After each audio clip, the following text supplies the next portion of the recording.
عروسی عجیب و باور نکردنی عالیه انصاری با حسام فرزان در کشور کانادا. نشر فیلم عالیه انصاری با حسام فرزان که اصلا باورتان نخواهد شد. عالیه انصاری به چی دلیل با حسام فرزان ازدواج کرد؟ افشای حقایق و رازهای پشت پرده زندگی عالیه انصاری و حسام فرزان.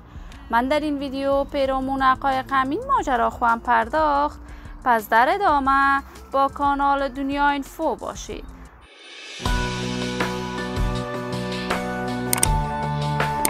سلام و سلامتی ایام به کامتان باد. شما را خوش آمدید میگم به یکی دیگر از ویدیوهای جذاب کانال دنیا اینفو.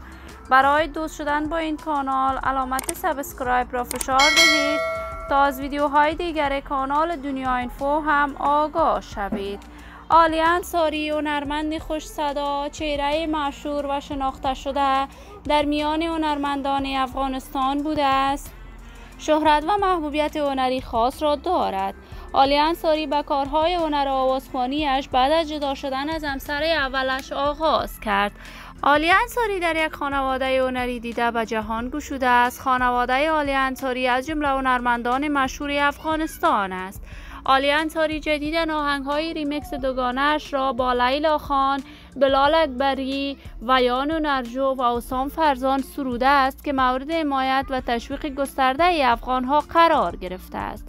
عالیه انصاری می‌خواهد جدیداً آهنگ‌های دوگانه‌اش را با حسام فرزان بیشتر و بیشتر بخواند.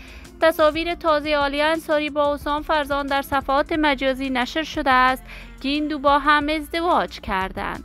عالیه انصاری رفت آمدهای بیشماری به کانادا داشته است. حسام فرزان در کانادا زندگی می کند و بعد از تحولات رژیمی در افغانستان به کانادا مهاجرت کرد و مانند قبل به کارهای هنریش ادامه داده است.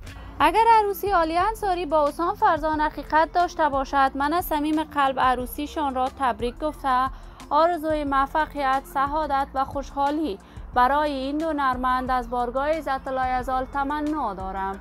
دوستان و عزیزان نهایت خوب کانال دنیا اینفو، شما هم نظریاتتان را در بخش کامنت با من شریک بسازید. این ویدیو را با علاقه‌مندان و طرفداران عالیه انصاری و حسام فرزان به اشتراک بگذارید. برای عضویت با کانال دنیا اینفو علامت سابسکرایب را فشار دهید. تا درودی دیگر تمام شما خوبان را به الله منان سپرده موفق و کامیاب باشید.